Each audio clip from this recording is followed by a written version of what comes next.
Hola hermanos, vamos a compartir como cada jueves el devocional. Estamos en el libro de Daniel, ya terminando el capítulo 7. Vamos a ver de los versículos 15 hasta el final. Y como siempre, oramos. Señor, siempre, cada día abrimos tu palabra esperando saber de ti, que hables a nuestros corazones. Necesitamos tu guía, tu consuelo, tu fidelidad, tu poder, tantas cosas que hay en tu palabra, tus promesas por las cuales nosotros vivimos. En el nombre de Jesús. Amén. Daniel está eh, ya al final de sus escritos, que van a ser en muy breve tiempo, de los capítulos 7 al 12, eh, y va a hablar básicamente de las profecías acerca del final. Sabemos, por los sueños que tuvo Nabucodonosor, que ya él le habló de que venían ciertos reinos. Uno era el del mismo, Nabucodonosor, recordamos por ejemplo la estatua. Luego venía el, el imperio griego, perdón, medo-persa, con Darío y Ciro. Después el griego con Alejandro Magno. Después el romano. Y dice después que hay una piedra no cortada por mano que va a constituir el reino final. Y entendemos entonces que es el reino de Cristo después de la segunda venida. Entonces, todos los tiempos que están en la mano de Dios, desde Daniel en adelante, están profetizados en este libro. Y aquí vuelve a ser ya una profecía, no viendo el sueño de nadie, sino que una revelación que se le da a él mismo. Y es una revelación que debe haber sido muy fuerte, porque él necesita que se la expliquen, y Dios dispone de unos ángeles para que le vayan explicando entonces qué es lo que él está dando a conocer.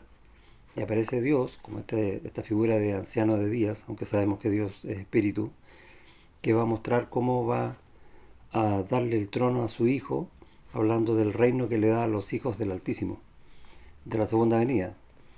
Y va a hablar también entonces de estos reinos que hay desde Nabucodonosor hasta el final.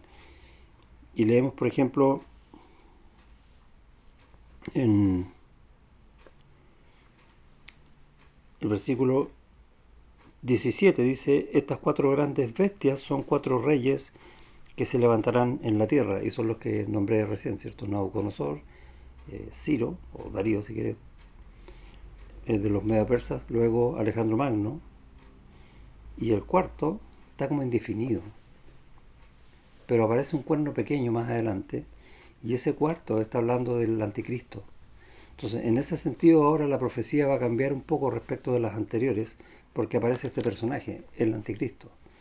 Y la idea de cuerno, en el hebreo siempre está hablando de poder.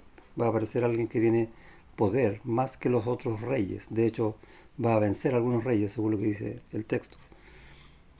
Pero más allá de la historia, que es impresionante como nosotros en nuestras manos tenemos profecía que fue dada muchísimo tiempo antes de que ocurra lo que ocurrió. Por ejemplo, 200 años antes de Alejandro Magno tenemos el escrito aquí de lo que iba a ocurrir. Y así tenemos también las profecías para los últimos tiempos. Pero yo pensaba en Daniel. El nombre de Daniel tiene que ver con el Dios que juzga, ¿sí? Eh, y uno piensa, Dios me juzga. ¿Y qué juzga de mi vida el Señor hoy? Y en el fondo es cómo está mi corazón.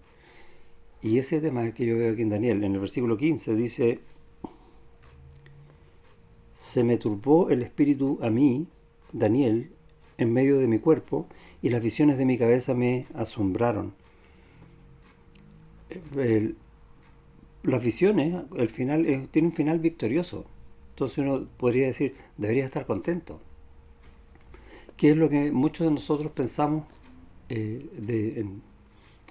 como en una primera vista respecto de nuestro futuro? Porque nosotros, a diferencia de Daniel, tenemos el Espíritu Santo que nos muestra estas verdades de una manera maravillosa.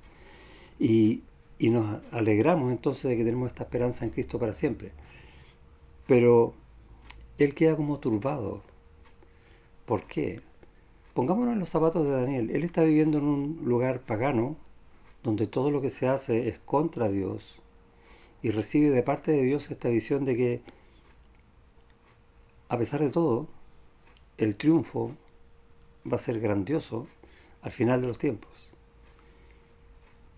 Y al final del capítulo 7 va a decir, aquí fue el fin de sus palabras. En cuanto a mí, Daniel, mis pensamientos me turbaron y mi rostro se demudó, pero guardé el asunto en mi corazón. Y otra vez la misma idea, iba a explicar esto adicional, guardé el asunto en mi corazón.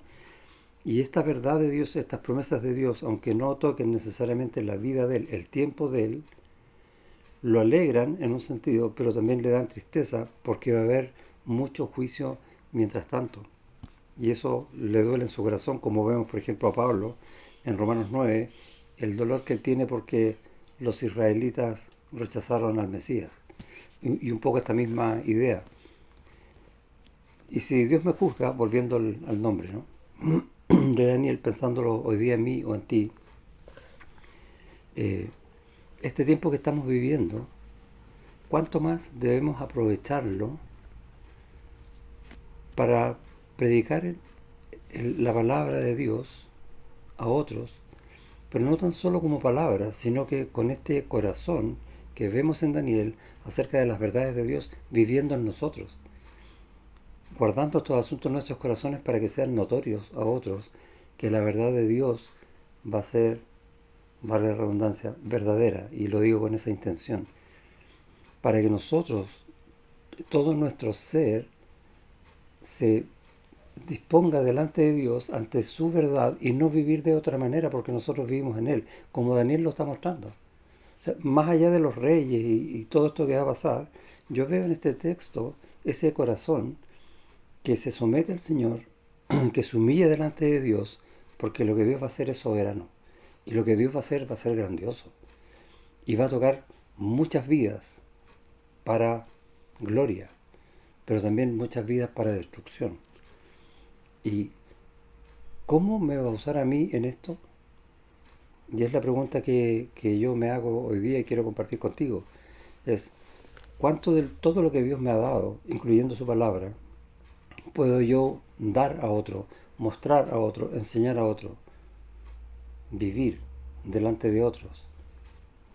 Y es una pregunta que yo debería hacerme todos los días, porque el reloj de Dios sigue corriendo. Y no tengo más tiempo en esta vida que esta vida. Y tengo que aprovechar los días, porque los tiempos son malos. Y es interesante entonces cómo debería estar nuestro corazón, nuestra disposición de vida delante de la verdad de Dios en el lugar donde Él nos ha puesto, en la familia donde Él nos ha puesto, en la iglesia donde Él nos ha puesto. Y es para gloria. Dios te bendiga.